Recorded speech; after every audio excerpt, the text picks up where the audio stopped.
Y ahora vamos a conversar del algoritmo diagnóstico. ¿Ya? Entonces vamos a empezar por acá.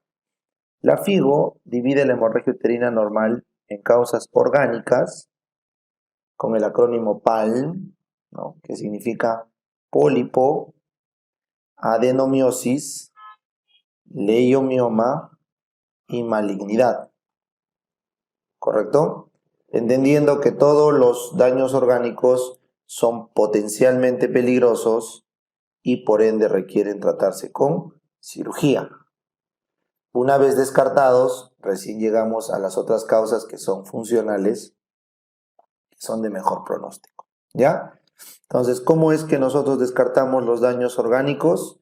Primero por una anamnesis bien realizada, donde identificamos el patrón de sangrado, a través de un examen físico ginecológico, donde también descartamos algunas causas de HUA orgánica, y finalmente, pregunta de examen, a todos la prueba de elección inicial es una ECO-TB.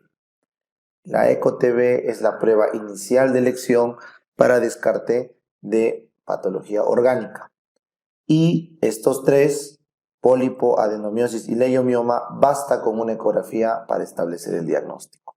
¿Ya? Solamente en los casos de malignidad es donde recurrimos a la biopsia y de preferencia la biopsia guiada por histeroscopio, ¿correcto? Pero como la HUA es una enfermedad tan frecuente, no podemos pedir biopsia a todas las pacientes, así que hay tres criterios básicamente para tomar biopsia. Se toma biopsia a toda hemorragia uterina normal de una mujer postmenopáusica. Primer criterio. Toda postmenopáusica se biopsia. Segundo criterio. Toda premenopáusica, pero que tenga factores de riesgo para cáncer de útero. También se biopsia. Y tercer criterio. Toda perimenopáusica, pero que tenga ciclos regulares y tenga sangrado uterino anormal. Ya que si una perimenopáusica tiene ciclos regulares, quiere decir que va a ser una menopausia tardía. A estas tres son las principales indicaciones para toma de biopsia. ¿Ya? Muy bien, entonces supongamos que estamos frente a un cuadro clínico de hemorragia uterina normal y queremos descartar estas causas orgánicas. ¿Cuáles son los datos que la historia clínica debe traer para un pólipo, por ejemplo? El pólipo suele no tener masas al examen físico, porque es endocavitario. Suele ir con dismenorrea y suele afectar a las mujeres perimenopáusicas. Eso sería lo adicional que podríamos encontrar en los pólipos. Los pólipos pueden, como no, responder a los estrógenos para su crecimiento. O sea, son tumoraciones hormonodependientes, ¿ya? Pero hay otros pólipos que no necesitan de estrógenos para crecer. Su tratamiento, como dijimos, es quirúrgico y su diagnóstico era por ecografía. ¿Qué nos pueden preguntar de la adenomiosis?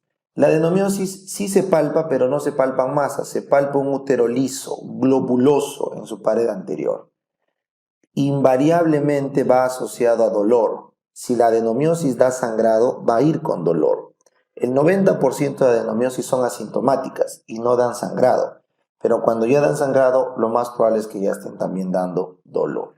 ¿Ya? Esto sí afecta a las mujeres en edad fértil, no es necesario encontrarlo en la perimenopausia, y este sí es hormonal.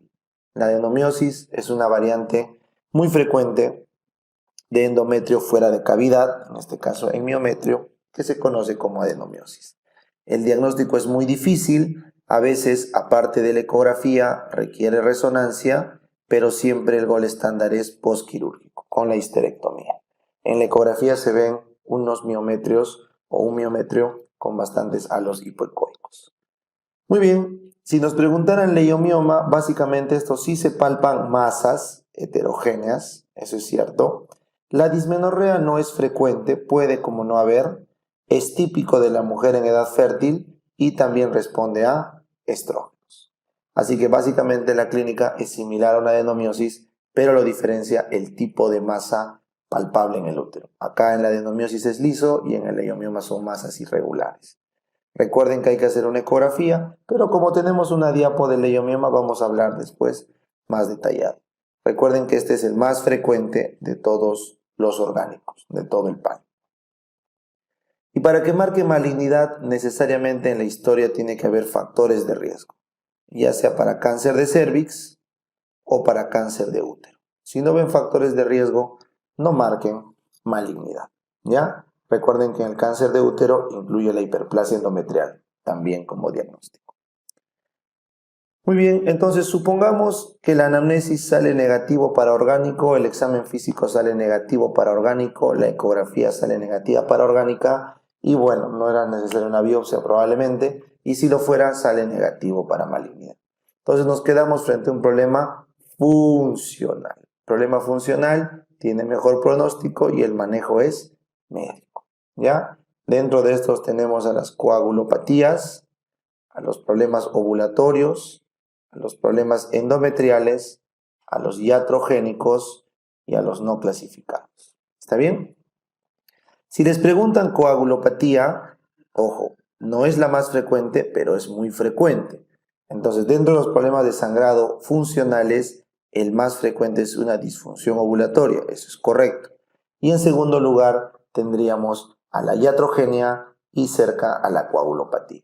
Así que en líneas generales, descartando iatrogenia, las principales causas de sangrado en una mujer son los leiomiomas, la anovulación y las coagulopatías en general, ¿ya? Entonces, ¿qué tiene que decir tu pregunta para coagulopatía? Tienen que ser los extremos de la vida reproductiva.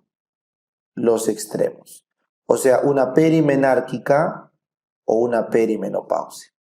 Y tiene que haber antecedentes de algún factor que sospechen discrasia. Por ejemplo, epistaxis, gingivorragia, no lo sé. O también puede ser una coagulopatía por von Willebrand, y sabemos que el von Willebrand se manifiesta en una menarquia con sangrados abundantes o también puede manifestarse en la menopausia o perimenopausia por la caída de estrógenos. Fue pregunta del residentado, la causa más frecuente de coagulopatía es von Willebrand. ¿Ya? Si les preguntan ovulatorio, es el más frecuente de todos. Cualquier problema anovulatorio va a generar hemorragia uterina normal, del tipo oligomenorrea sobre todo. Y dentro de las anovulaciones tenemos al SOP como la causa más frecuente. Endometrial se refiere a todas las causas que no saben qué es, pero están seguros que es problema uterino. Entonces, cuando es un problema de útero de mala calidad que no responde a las hormonas, tenemos los problemas endometriales. Iatrogénica es cualquier causa que se deba a intervención médica, como por ejemplo el tomar progestágenos, el tener una T, por ejemplo el tomar pastillas anticoagulantes, etcétera, califican de sangrados iatrogénicos. Y no clasificado es el resto de enfermedades de otros órganos o de otros sistemas, como por ejemplo endocrinas, que se acompañan de HUA. ¿Ya? Por ejemplo, el hipertiroidismo puede tener HUA, también el hipotiroidismo, puede haber en el Cushing, etc. ¿Ya? Entonces, ese es el abordaje según las causas orgánicas y funcionales. Pero como ven, esto es un poco difícil y desordenado para abordar en una emergencia, así que ustedes deben recordar los pasos de la FIGO para el diagnóstico. ¿Ya? Primero la FIGO pregunta, la primera pregunta de la FIGO es, ¿será el sangrado del útero? Porque puede sangrar la uretra, el recto, ¿no es cierto?, la vejiga. Entonces la respuesta para que digan que es útero es si es que es abundante y con coágulos o es la que sangra y mancha los tampones, ¿no? Los tampones, los tampax. Eso quiere decir que el sangrado viene del útero. La segunda es, ¿está embarazada? Porque si está embarazada, si la respuesta es sí, es una amenaza de aborto. Si no está embarazada, es gineco. La tercera pregunta es, si es de gineco, ¿será premenopáusica? Porque si la respuesta es no, es una posmeno, entonces el tratamiento es previa biopsia. Tienen que mandar la biopsia sí o sí. Si es premenopáusica, bueno, caballero, tienes que buscar el patrón de sangrado y tienes que echarte a buscar todas las causas que hemos conversado hasta el momento. La FIGO recomienda primero descartar problemas endocrinológicos y consumo de fármacos o anticonceptivos para llegar más rápido al diagnóstico. ¿Ya? Finalmente, si tenemos un HUA y queremos tratar, nos tenemos que preguntar si es agudo o crónico y si está inestable o estable. Si la respuesta es sí, que está inestable, se maneja como shock. Y si la respuesta es no, o sea, está estable, tenemos que manejarlo como una urgencia. Entonces recuerden, todos los orgánicos deben entrar a cirugía. Todos los funcionales se puede manejar médicamente primero. Así que vamos a conversar cuál sería el abordaje médico, pero el abordaje médico de las urgencias. Entonces, cuando tenemos una paciente que es perimenárquica, la guía recomienda observar. Solo observamos el sangrado en las perimenárquicas porque por inmadurez el eje va a arreglarse. ¿Ya? Entonces, observación en las perimenárquicas. Ojo. Solo si tienen anemia se trata. Si no, observación. Pregunta de examen. Ahora, si el sangrado es intenso y queremos tratarlo en emergencia, tenemos los estrógenos equinos conjugados. El manejo agudo es estrógenos equinos conjugados vía oral o vía endovenosa hasta 2 dosis. Si no podemos controlar con estrógenos equinos conjugados, el siguiente manejo es quirúrgico. Entonces, si no mejora con esto, quirúrgico. Puede ser legrado uterino o histerectomía, que es la cura definitiva. Por otro lado, si la pregunta fuera no por manejo agudo, sino por manejo crónico, ¿cuál es la causa más frecuente de funcional, habíamos dicho? Ovulatoria. Y de la ovulatoria más frecuente, SOP. Entonces, el manejo usualmente para el SOP por sangrado, ya lo vimos, es ACOS, estrógenos más gestágenos. Y si la paciente no puede recibir la combinación, progestágenos solos. Medroxiprogesterona se les da vía oral, no con intención anticonceptiva, sino para disminuir el sangrado.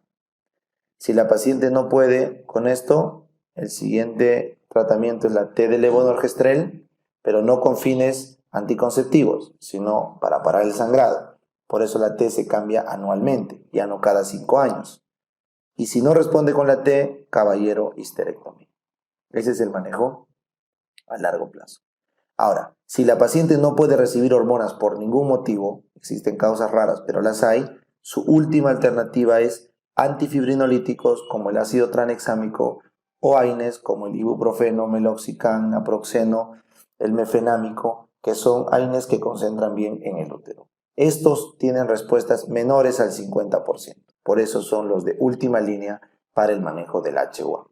Recuerden, más del 80% de HUAs que no responden al manejo médico terminan en histerectomías. Más del 80%. ¿Ya? Muy bien, chicos. Entonces, esa era la explicación. Sencillo. Por favor, les pido que tomen atención a este capítulo que es muy importante. ¿Ya? Gracias.